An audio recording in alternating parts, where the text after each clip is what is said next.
The views and opinions expressed by the hosts and the guests do not reflect those of the show, the management, and the company.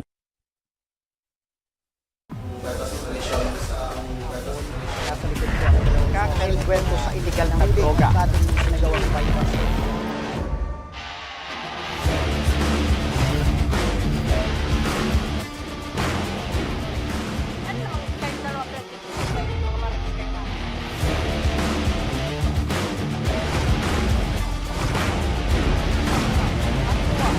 At paano sinapit ng biktima ang mapait na kabahayan?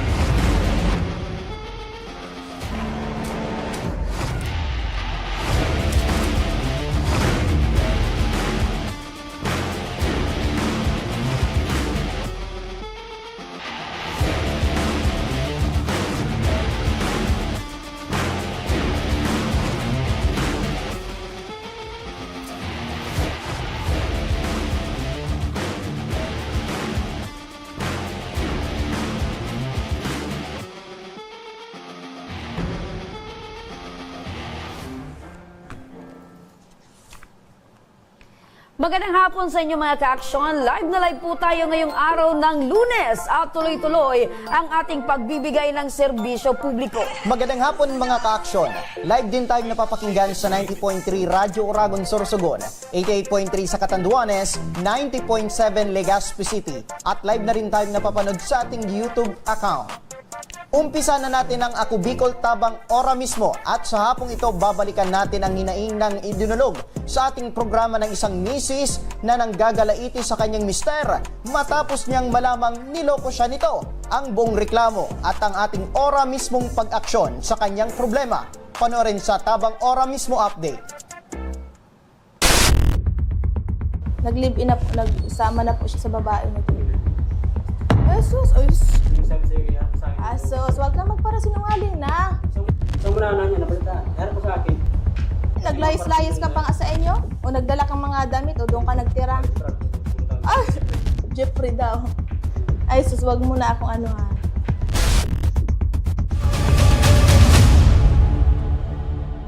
Nung unang anak namin, masaya po kami. Tapos biglang nagbago siya nung nagdating yung pangalawa namin anak. Bakit daw? Inaano niya ako na may ibang lalaki daw. Yung pala, kabaliktaran, siya pa ang may ginagawa. Nahuli niyo po ba ito si Wendell na may iba pong... Opo, nahuli ko. Magka-chat po sila sa messenger po. Ano yung nabasa mo sa messenger? Tawagan pa po nila ay Miss. Doon ko na po napag-desisyon na iwanan siya. At wala man din po kaming ano, kahit mag-stay kami dito sa bahay niya, ay wala man siya. Hindi man kami inuuwian. Alam ba to ng ni Wendell na umalis kayo? Alam po, pero wala siyang pakialam. Kasal sa isa't isa. Nanumpang magsasama sa hirap at ginhawa. Ngunit sa isang pagkakamali, ang tiwala ay tuluyang nawala. Isang misis ang napuno na ng galit at awa sa sarili. Matapos itong lokohin umano ng kanyang mister. Ano naman ay naano mo? At tila hindi na magawa ng paraan pa para sila ay magkasundo ng kanyang mister. Ito ang hinaing na idinulog ni Rosalie sa ating programa. Paano ba humantong itong relasyon mo ninyo ni Mister na hindi na kayo masaya, humantong na kayo sa hiwalayan? Nagkakilala po kami ni Wendell noong 2021 po sa Save More. Cashier po ako at siya po ay co-chair po. Nasal po kami noong 2022 po, November 21, 2022 po, ginasal kami. Nagkaroon po kami ng isang anak. Ito po yung nagkaroon na po kami ng pangalawang anak, nung bunso po namin. Saka naman po siya nagbago na po ang ugali niya. Palagi na po siya nagiinom, hindi na po kami inuuwian. Nagkaroon po siya ng kabit po. Ayun, nung nalaman mong meron na siyang ibang babae, kinumpronta mo ba itong si Mister? Pinaamin ko po siya kung may babae siya. Nagsabi naman po siya. Tapos sabi niya po, ihiwalayan niya daw po. Ilang beses ko po siya pinagbigyan. Yung panganay ko po ay 2 years and 6 months po. Yung boso ko po ay mag-iisang taon. Nagkaroon na po siya ng relasyon sa iba po. Doon na po yung attention niya po. Pero sa ngayon, ma'am, kamusta na po ang relasyon po ng anak po ninyo dito kay Mister? Hindi ko po pinapakita po sa kanya yung mga anak ko kasi po nung simula po hindi po siya nagsustento sa mga bata. Opo, regarding naman dyan, ma'am, sa sustento, kailan po nahinto itong pagbibigay niya ng sustento sa mga anak po ninyo? Nung May po yung pinakahuli niyang kasi po Ayan. sabi niya po sa bunso namin. Hindi niya daw po anak. So nagdududa itong mister mo na itong pangalawa niyong anak ay hindi niya anak. Para mabigyang linaw ang problemang ito, tayo ay nakipag-ugnayan kay Wendell. At bukas palad niyang sinagot ang mga paratang sa kanya ng kanyang misis. Ngunit sa aming pakikipagpanayan sa kanya, tila ay sinisisi niya kay Rosalie ang nangyaring hiwalayan. Lagi po siya inaasikaso ko kahit basta trabaho ako, magsayang sa bahay, wala. Kahit pag-tunis-tunis, wala. Pag-uwi ko, asikasin ko siya. Ang hinahanap ko lang yung pagmahal din ng isang asawa. Anak mo ba itong pangalawa kay Mrs. Oo o hindi? Anak ko po. Ayun. Yun. Yun ang pinaka-importante. Simula nag-uwi kami, doon ka na nagtira. Malalim man ang galit ni Rosalie sa kanyang mister.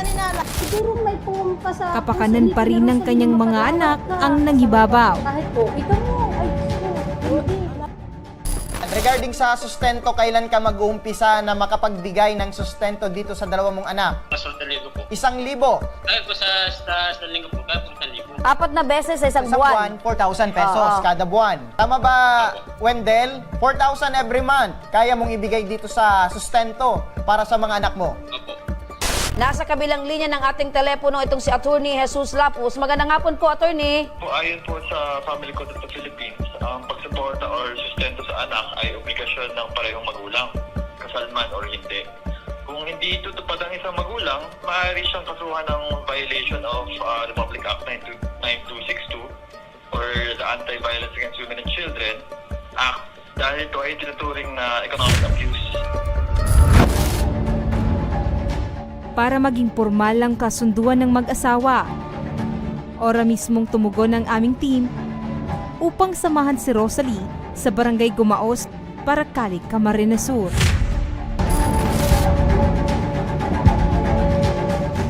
At sa kanilang muling pagkikita, ipinagdiinan palalo ni Wendell ang kakulangan umano ng kanyang asawa. Pamilya mo. Gana po ata yung yaya. Mo ni minsan, Wendell na ayusin ang pamilya mo simula nung umalis na si Rosalie. Alam mo, napakahirap, lalo na't bagong panganak yung asawa mo yan. Ang hirap kumilos, yung puyat, sa gabi, sa pag-aasikaso sa mga bata, dalawa yung inaasikaso niya. Tinutulungan. Kaya sana, kayo naman Naano din ka mga sa lalaki. sa inuman lang. mo. Sana naman kayo mga lalaki, isipin nyo din naman yung sitwasyon ng mga babae. Kaya nga, minsan yung iba, nagkakaroon ng postpartum dahil dyan. Hindi gayon dapat ang kaisipan ng isang lalaki, lalo na may mga anak kaliliit, kundi sana kung ang lalaki. Napakababaw sana ng dahilan mo para magsabihin na ayaw mo na, bitawan na yung relasyon ninyo. Lang po talaga yun. Ang babaw niyan. Hindi lang yung mas marami pang mga pagsubok ang dadating sana sa inyo kung talagang matibay yung pundasyon ng pagmamahal mo sa asawa mo. Hindi pa rin maayos. Hindi niya Habang si Rosalie naman wala yung babae. ay nanindigan at inilatag din ang kakulangan umano ng kanyang mister. Ha? Kasi ang gawa mo doon sa inuma, sa barkada, inuuna mo pa, tapos uuwian mo kami, ano oras mo kami uuwian? Nakikita mo Ating yung gabi. Ang palitan ng paninisi ng mag-asawa ay tila ay kinagigil na ng bossy officer. nakikita mo yung hindi magandang ginagawa ni Rosalie, sabi mo, is parang in short natin, tamad si Rosalie, ganon. O, ikaw nga daw, ganon ang ginagawa. O, ibig sabihin, parehas kayong may pagkukulang, may pagkakamali. Ipinapaalala ko sa'yo, isa puso, isa isip mo, Wendell. Si Rosalie ay handang tanggapin ka once na ikaw ay magbabago. Tama ako, Rosalie? Kasi gusto niya maayos yung pamilya ninyo. Sa totoo lang, iba na ang pamilya mo kay mama mo, nakabukid ka na dapat. Ano? Kaya dapat, sa totoo lang, ang income mo dapat ay nandito sa asawa mo. Pero pinili ninyong maghiwalay muna. Pero hindi ibig sabihin nun ay kung magkano lang ang gusto mong ibigay dito sa mag-irinang ito, ay yun lang ay bibigay mo. Hindi. Hatiin po ninyo yung yung sahod dito. Oo nga po, kahit pasabihin 2.5 yan, walang magagawa, ibigay dito ang kalahati. Kasi ang perma po dito ay, hindi ko po inaalis na huwag siyang magtulong sa iyo. Obligasyon pa rin ng isang anak na tumulong sa iyo na pasyon po Pero po, katulad niyan ang po kasi nito ay, syempre, hindi pa laging healthy ang mga bata. Marami pong pangangailangan, 2 anak ta si Rosalie. 3 po dapat ang susustentuhan niya doon sa binuo niyang pamilya. Kaya kung may extra lang sana na pwedeng ibigay, yun lang po sana. Pero priority niyang susuportahan ay yung tunay niyang pamilya ngayon. Tunay pa rin po itong pamilya kasi yan po ay hindi pa yan kasal pa po yan, hindi pa po yan divorce, wala pang divorce, hindi pa separated. May obligasyon po siya na suportahan itong mag-irinang ito. Kaya kung if ever man na may bibigay siya sa iyo, konting lang po, ipa-priority niya itong 3.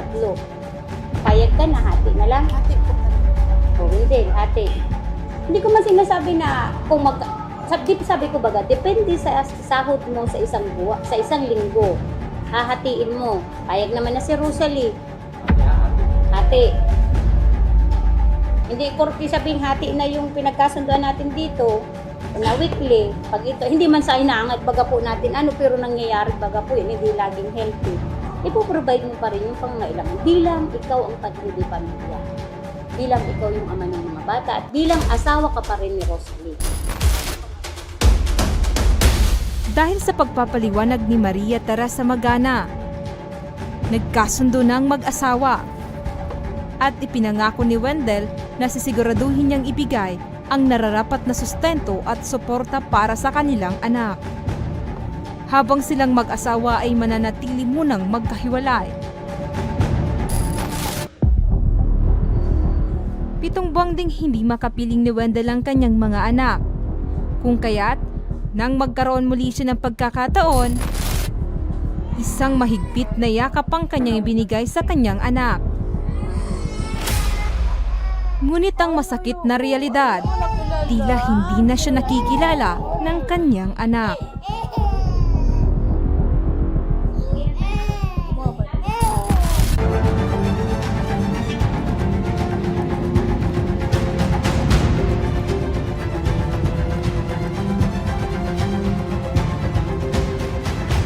Pagdating namin sa bahay nila Wendell, bumungad ang mga larawan ng mag-asawa. Sa kabila raw kasi ng hindi pagkakaintindihan ng dalawa, ay naniniwala pa rin si Nanay Rosario na darating ang araw na magkakabalikan pa sila, alang-alang na rin sa kanilang pamilya.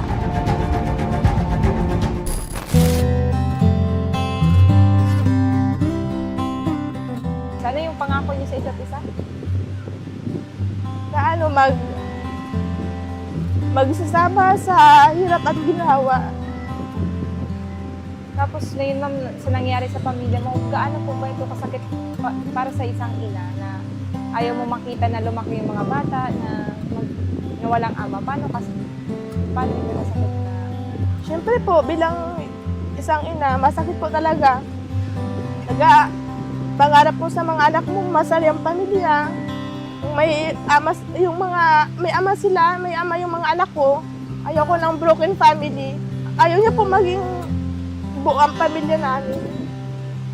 Wala po siyang ginawa sa pamilya namin. Hinayaan niya lang na maghiwalay-hiwalay kami. Kasi may sarili siyang kaligayahan. Sarili niya lang iniisip niya. Paano ma'am na saan ka humuhugot ng lakas na para kayanin ito? Kasi di ba, in-expect mo ba ito na mangyayari sa... Hindi ko po talaga Kala ko nung kinasal na kami, magiging masaya kami kasi kasal na nga.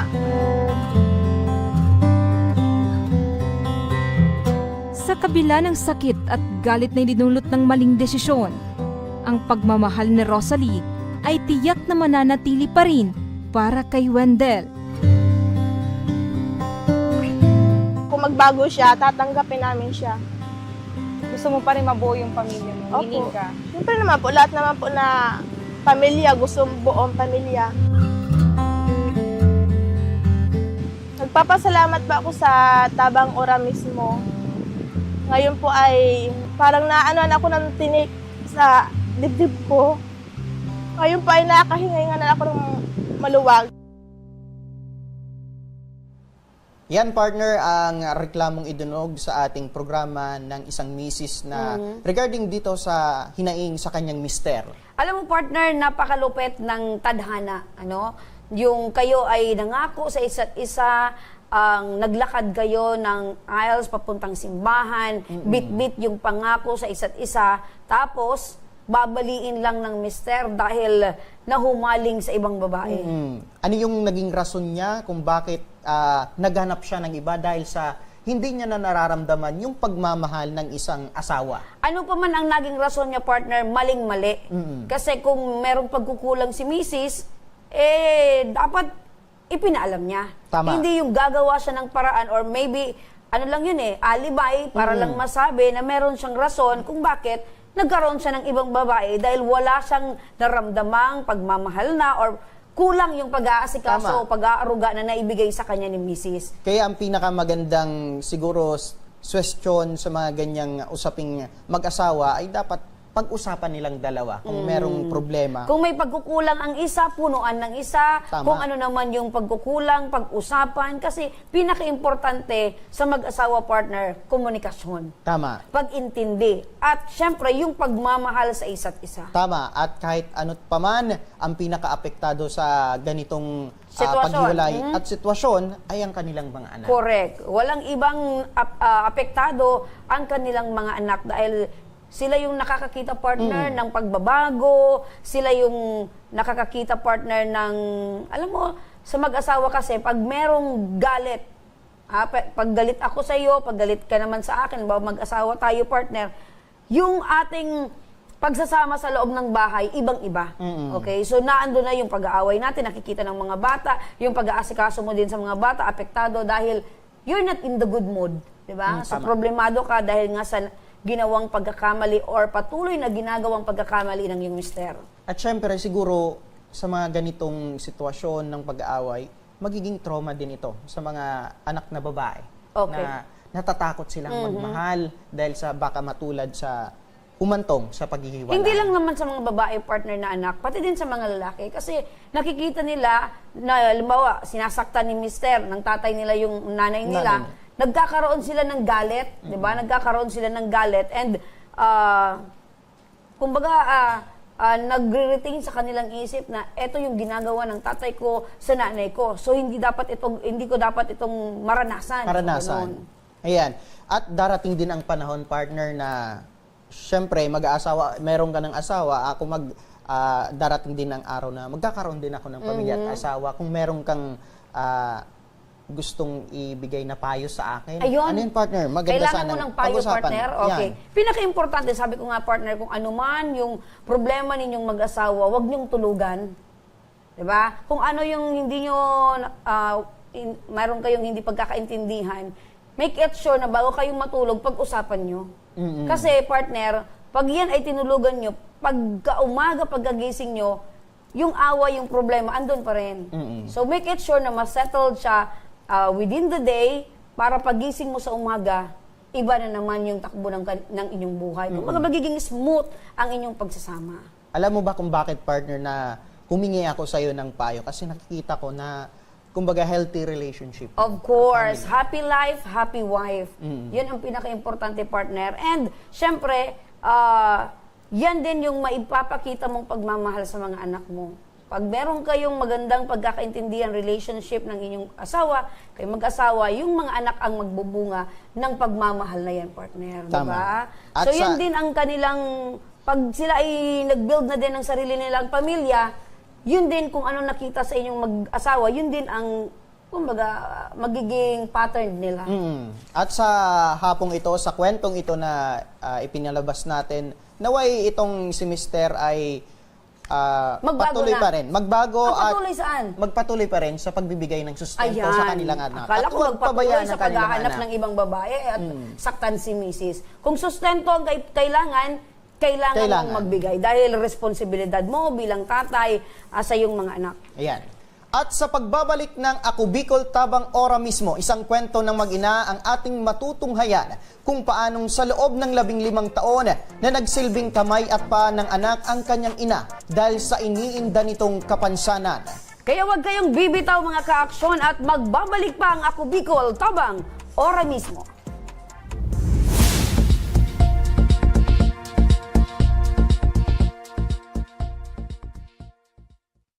Daan-daan na po ang mga nakapagtapos at may mga kanya-kanya ng propesyon. Sa kanilang pagpupunyagi, walang masidlan ang kanilang mga ngiti. Yun at sa Gabos, nagpapasalamat po ako sa AKB. Gusto ko lang po magpasalamat sa Ako Bicol sa opportunity na tigtatao po araw po sa kuya na estudyante. Dahil naandyan lang, katuwang lagi, Ako Bicol, katabang na, kasurog pa. Hindi rin nagpahuli sa pagtugon sa mga pangailangan ng ating mga healthcare workers at mga frontliners. Sa simula pa lang nitong pandemya, hanggang sa ngayon, walang humpayang pagtulong. Ay, nagpapasalamat po ako sa pagtaunin tabang hali sa Ako Bicol Party List. Papasalamat kong dakula sa duwang congressman. Tayo nakakatabang sa muya sa gabi. Maaasahan, Ako Bicol, katabang na, kasurog pa. Tucked away in the province of Albay, known for its perfectly shaped Mayon volcano, Misibis Bay Resort, a locally owned 5-hectare private island resort. The resort is ready for all those looking to balance tranquility and adventure. This tropical destination is where guests can either choose to relax under the palm trees or have an adventure under the sun. It features modern and luxurious rooms and villas, recreational facilities, and sophisticated services.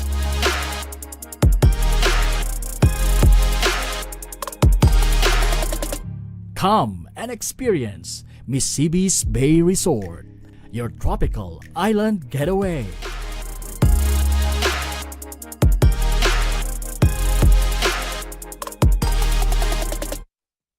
Problema sa tubig, agarang binigyang solusyon. Nagpatayo ng mga solar-powered water supply system sa mga liblib na lugar. Libre, malinis at maaasahang supply ng tubig 24/7. Dakulaon ng pagpapasalamat niya mo dahil may ikamalilinwan habang kami nabubuhay. Dakulaon ining tabang para sa gabos na tao digdi. Salamat po. Para sa ating mga kababayang nasa laylayan, Ako Bicol, katabang na, kasurog pa. Libo-libo na ang mga nabigyan ng tulong medikal. Bata, matanda, kahit sino man, lahat ng mga may karamdaman, may maaasahan. Nagpapasalamat sa Ako Bicol Party List. Hindi po namin makakalimutan ang tulong na dinala ninyo dito sa aming bayan. Maraming salamat po. Dahil iisa lang ang tunay na nagmamalasakit. Ako Bicol, katabang na, kasurog pa.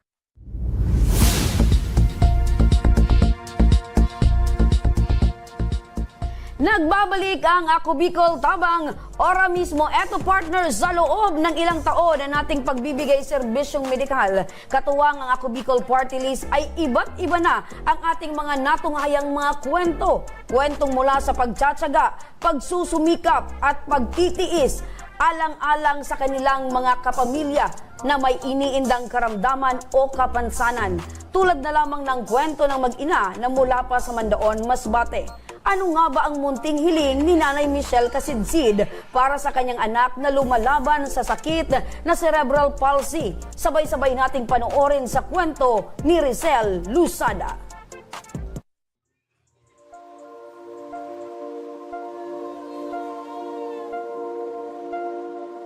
Sana kahit ganyan siya, makasama ko pa siya matagal.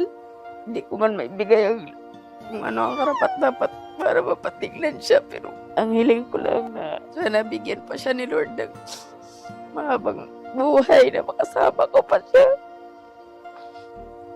Yun lang lagi hinihiling ko, lalo pag may sakit siya.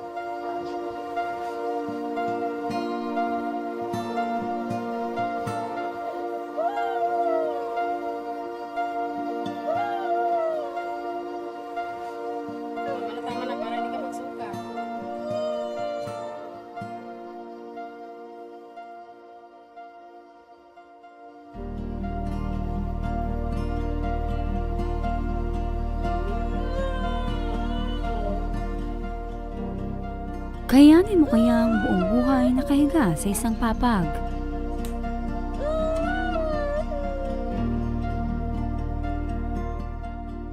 Katulad na lamang ng sitwasyon ni Jared Alvaro. Hindi makapagsalita. Hindi magamit ang sariling mga kamay. Hindi maiapak sa lupa ang mga paa. Na tanging mata lamang ang nagagamit.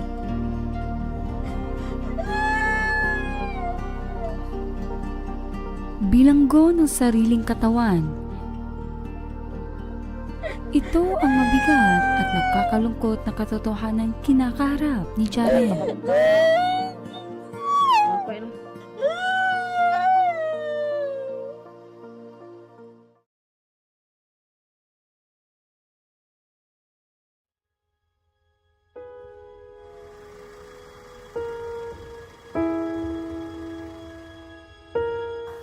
Sa mahabang panahon kong pakikisalamuha sa mga taong nangangailangan ng atensyong medikal, iba't ibang sakit na ang nakaharap ko.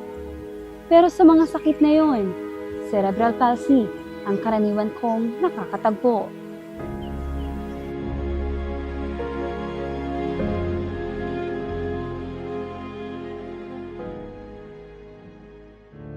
Dito sa Pilipinas, ayon sa datos, tinatayang 1 hanggang 2% ng populasyon na katumbas ng mahigit kumulang 1 milyong Pilipino ang dumaranas ng cerebral palsy. At 1 sa milyong Pilipino na iyan ay si Jared.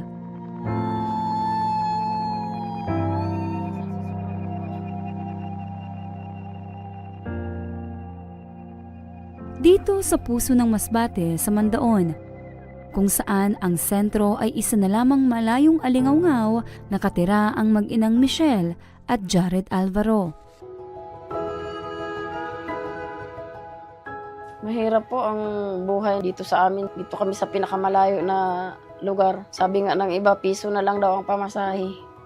Makarating ka na. Kasi ito yung pinakamalayo na barangay sa amin. Malayo ang kanilang buhay sa sentro. Nasa tuktok na ito ng bundok. Napapalibutan rin ito ng matatarik na daanan, putikan kung umuulan, at batuhan kung tag-araw.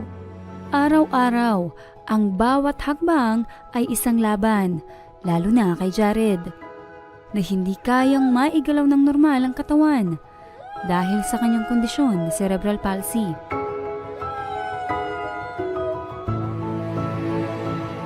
Paano iginugugol ni MJ yung oras niya sa isang araw? Minsan, masaya naman siya pag maganda yung pakiramdam niya. Pagkagising niya, ma'am, anong una niyang ginagawa?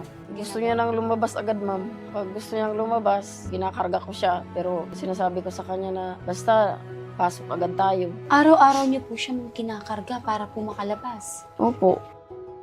Sa loob ng 15 taon, si Nanay Michelle ang kamay at paa ni Jared sa araw-araw. Paano niyo po siya pinapakain? Yun, ma'am. Lugaw nga. Lugaw ang pagkain niya. Palagi po? Opo. Lugaw lang yun at saka gatas. Yun lang ang minimix ko doon. Mula umagahan hanggang gabihan? Opo. Hindi niya kaya kumain ng mga matitigas na pagkain. Kahit yung biscuits, hindi niya kaya kumain ng matigas. Like, Skyflex. Pero yung Pudgy Bar, yun yung madalas binibili ko sa kanya. Kasi malambot lang, kaya niyang kainin. Hindi po normal yung pagsalita niya, ma'am. Minsan lang, yun, nababanggit niya, mama. Tapos lulo niya, ulang niya ang tawag niyan.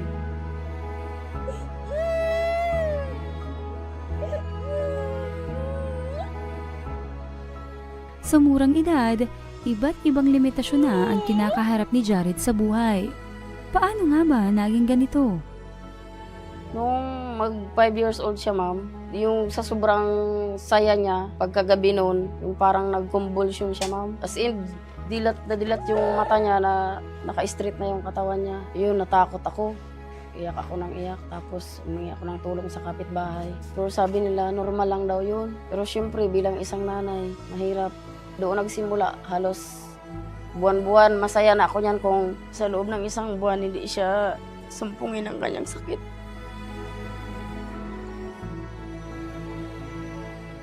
Nakakapaglakad po siya, ma'am, nung nag 1 year old siya or 2 years old. Kung alalayan siya, ma'am, nakakaano naman siya. Pero nung nag-5 taon siya, doon hindi na talaga siya makaano. Kasi yung mga bones niya dito at saka yung sa likod niya, hindi niya ano yung straight yung likod niya. Hindi rin siya makaupo ng sarili niya. Kung dati nakakaangat pa niya tong katawan niya hanggang dito, ngayon hindi na. Tapos yung mga binti niya as in lumiit na.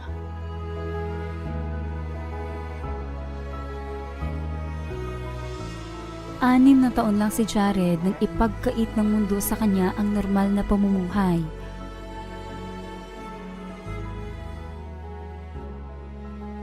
Dinala niyo po ba siya sa ospital? Hindi po, ma'am. Naisin ko man po, ma'am, pero wala naman kaming budget na ganyan. Kaya siguro, hindi ko alam. Yan lang, ganyan lang, siya na lang. Pag sinusumpong siya, nagsusuka siya, pinapahilot ko lang yan. Tapos ang tawag dito sa amin sa probinsya, pin-pin daw. Nagiging okay naman pagkalipas ng ilang araw. Kumakain na siya. Back to normal na naman siya. Bakit, ma'am, Himas, pinili niyo na lang siyang ipahilot kaysa patingnan sa doktor po? Kasi nga, ma'am, mahirap lang naman kami. May trabaho nga ako sa barangay, hindi naman po sapat. Kumbaga, honoraria. Kasi dito sa Mandaon, ito yung pinakamaliit na barangay, yung Santa Fe. Mahirap, ma'am. Kaya lang, wala. Masakit, ma'am. Minsan, iiyak mo na lang talaga. Wala ka namang mahinga ng tulong.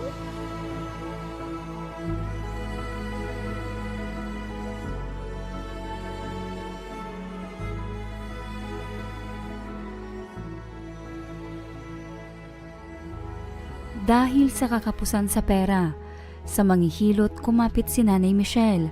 Hindi masiguro kung nakatulong ba ito o nakasama sa kondisyon ni Jared.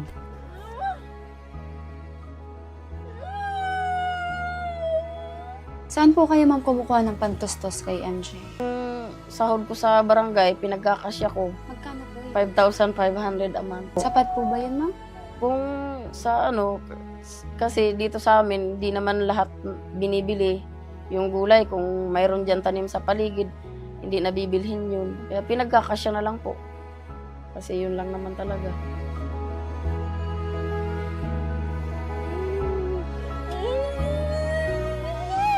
Sa tagal ng panahon, bahay ang kanilang naging ospital. Walang sawang haplos. Yakap at pagmamahal ng inang si Michelle ang kanyang naging gamot sa mga oras na sinusumpong siya ng kanyang sakit.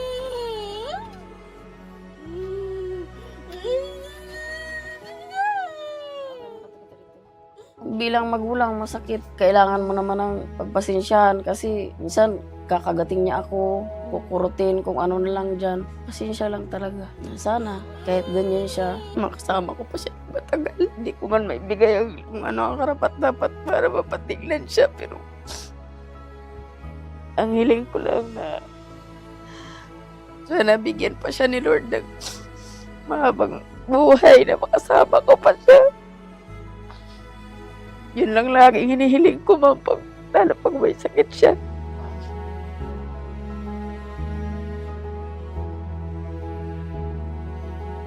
Masakit na para sa isang ina ang makitang labis na nahihirapan ang kanilang anak. Ngunit sa kabila nito, may mga taong sadyang walang puso. Hindi ko maipaliwanag, ma'am.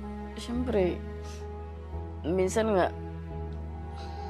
sabihin din sa mga kapitbahay na ganyan siya, may kapansanan. Wala naman ako magagawa.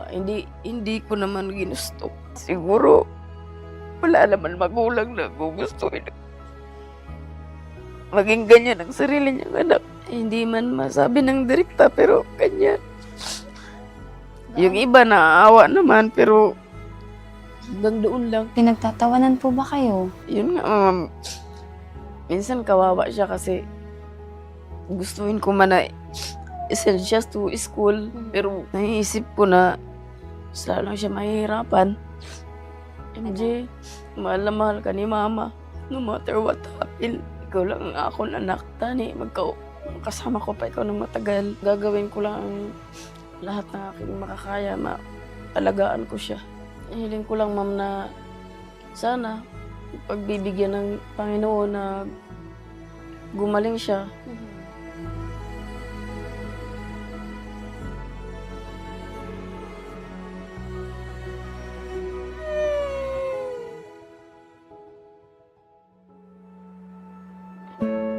Ang panalangin ni Nanay Michelle at ang matagal ng bulong ng kanyang puso ay ang paggaling ni Jared.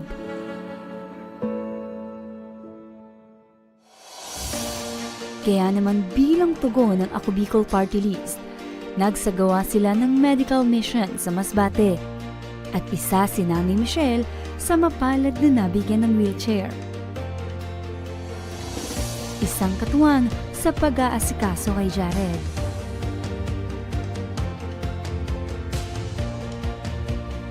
Mahirap, Ma'am, kasi lalong dumadagdag yung edad niya, bumibigat din naman siya. Napakahalaga ng wheelchair kasi yun nga, sa umaga, halos hindi pa nag-alas 6 ng umaga, gusto niya nang lumabas. Yun, pwede ko na siyang ilagay doon sa wheelchair. O pwede na akong umalis kung ano, tingnan ko lang sa lula niya. Si Lolo at saka si Lula niya, hindi naman kaya magbuhat kasi nga mabigat na. Saya, nabigyan kami ng wheelchair. Malaking tulong po yung wheelchair kasi kung dati, lagi ko siyang kinakarga pag lumalabas kami ng bahay. Ngayon, pwede ko na siyang ilagay sa wheelchair at pwede ko na siyang iwanan dyan kung may gagawin akong iba. Laking tulong po yung wheelchair. Para sa karamihan, isa lamang itong wheelchair. Ngunit para kay Nanay Michelle, ito ay kalayaan. At para kay Jared, ito ay pagbubukas ng panibagong kabanata ng kanyang buhay. Maraming salamat po. Napakalaking tulong ng wheelchair na natanggap namin kasi matagal na din hinihiling namin yun na magkaroon kami ng wheelchair para sa anak ko. Maraming salamat po sa Ako Bicol Party List. Katabang nakasurog pa.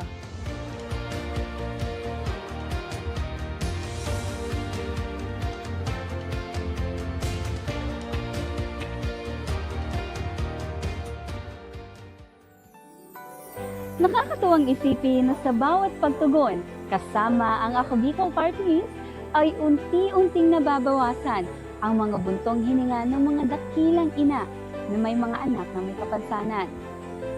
At para kay Jared, kami po ay umaasa na masisilayan niya na ang iba't ibang kagandahang dala ng mundo sa labas ng kanilang tahanan. Ako po si Rizal Lozada, ang maghahatid ng istorya sa bawat kwento ng inyong buhay.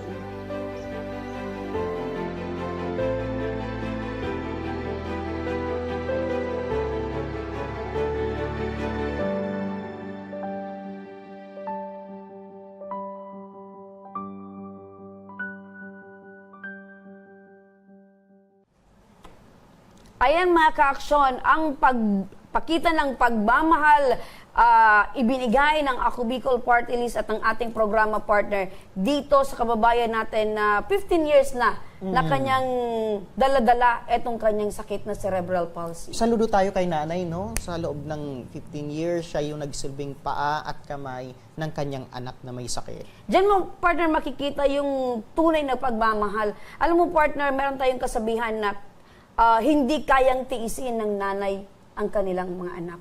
Diba? So, totoo yan, partner. Totoo yan, so, partner. Yung mga anak, kayang tiisin yung mga magulang, pero yung mga magulang talaga, partner, hindi kaya yung mangyari. Kasi, Simulat sa POO, partner, 9 months na dala-dala ng nanay ang kanyang anak sa kanyang sinapupunan. So, syempre, hanggang yan ay lumaki, nakaalalay ang mga magulang. Ayan, ika nga sa kasabihan, isusubo na lang.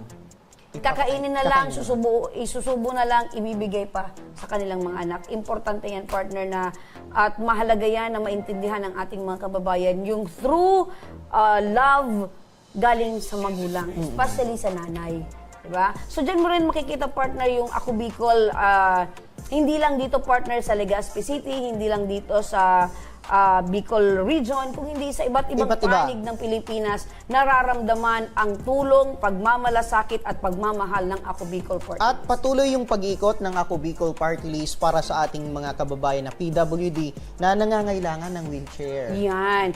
Ang wheelchair or etong assistive device ay malaking tulong sa ating mga kababayan na merong mga kapansanan. Kasi nga, kumbaga, yung mga lugar na hindi na nila naaabot, dahil hindi na sila makapaglakad, through this device, partner, na ararating nila yan. Siyempre, with the assistance of the kapamilya.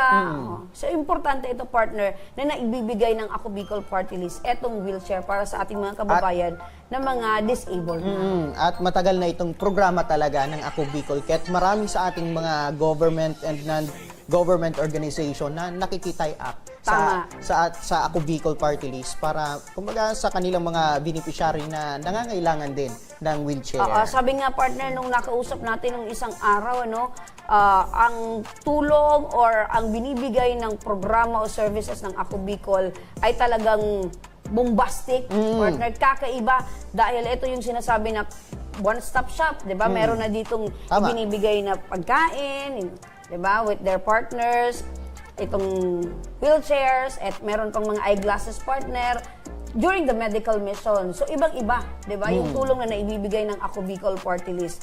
At hindi na natin, partner, siguro mabilang kung ilan na itong mga wheelchairs na naibibigay ng Ako Bicol sa ating mga kababayan. Di ba? So, grabe. So, yan yung masasabi mo na ikaw mismo, partner, nakikita mo dito sa ating programa ng Ako Bicol Party List ay kahangang-hanga dahil sa mga programa at serbisyong ibinibigay sa ating mga kababayan na hanggang ngayon ay napapakinabangan. Tama yan, partner. Correct yan. Kasi malalaman mo lang, nandito pa lang sa Kamsur, itong Ako Bicol na namahagi ng wheelchair, nandun na naman. Kinabukasan, diba? nandun naman sa Albay. So, ibig sabihin, hindi nagpapahinga sa pagbibigay ng tulong ang ating mga kababayang at itong mga staff ng AKB sa pagmamahagi ng mga programa at tulong sa ating mga kababayan. Walang kapagod-pagod, partner. At syempre, yung pag nakita itong mga ganitong kwento, malalaman din ng ating mga kababayan sa ibang lugar na meron palang ganitong programang Ako Bicol. Kaya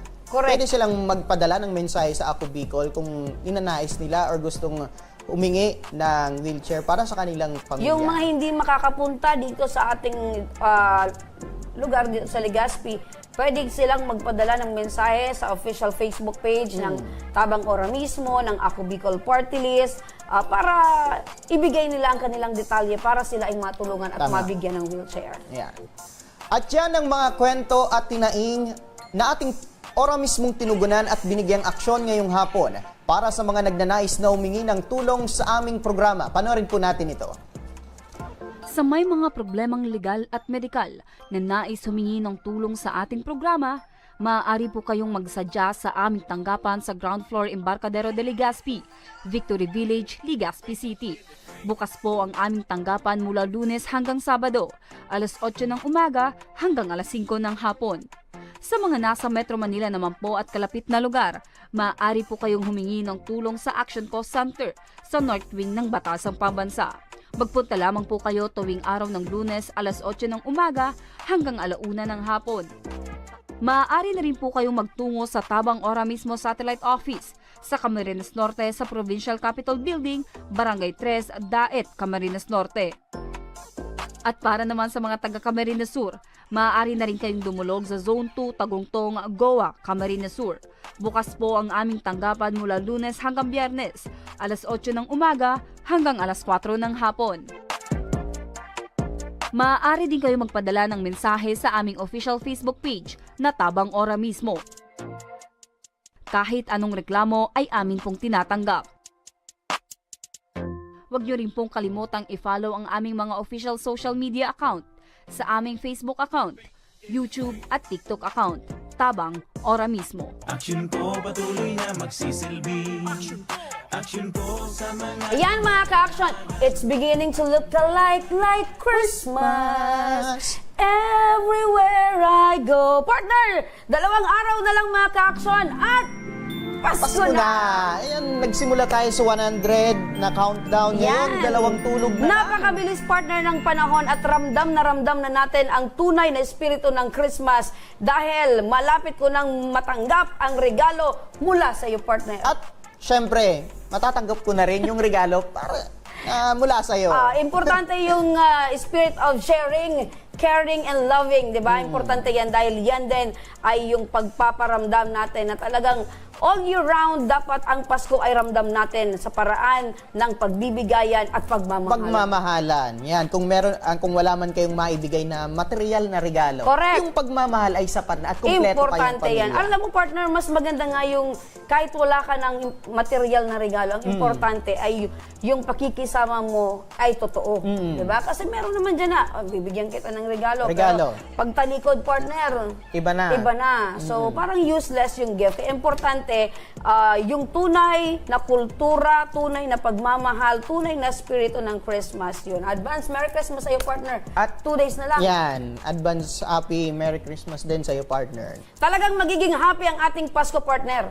Bakit, partner? Siyempre, dahil sabi ko nga, every day is a new learning, every day is a positive thinking dapat tayo dahil bukas, pagkagising natin, dapat nating ipagpasalamat sa Lord na tayo ay buhay pa, tayo ay may trabaho pa, tayo ay patuloy na nagsisilbi sa ating bayan. Diba? Tayo ay patuloy na nagiging instrumento ng tunay na pagmamahal sa ating bansang Pilipinas. Yan. At para sa ating mga kababayan na OFW na hindi nakauwi. Ayan. Na malungkot Siyempre, sa part happy na ganyan. Merry Christmas pa din po sa inyo at Happy New Year in advance sa ating mga kababayan, mga OFW. Kayo po ay tunay na bayani ng ating bansa.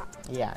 At hanggang bukas mga ka-aksyon, sama-sama pa rin nating aksyonan ang mga problemang medikal at legal. Ako po, si Nomar Corporal. Ito po ang programang May Paninindigan, tutugon sa inyong pangangailangan. Ako naman po, si Remy Araneta Mindones. Magandang hapon at salamat. At ito ang Tabang Ora Mismo. Action ko lahat ay dadamayan. Noon at ngayon tayo'y sinamahan. Action ko patuloy na magsisilbi. Action ko sa mga nangangailangan. Action ko lahat ay dadamayan. Noon at ngayon tayo'y sinamahan.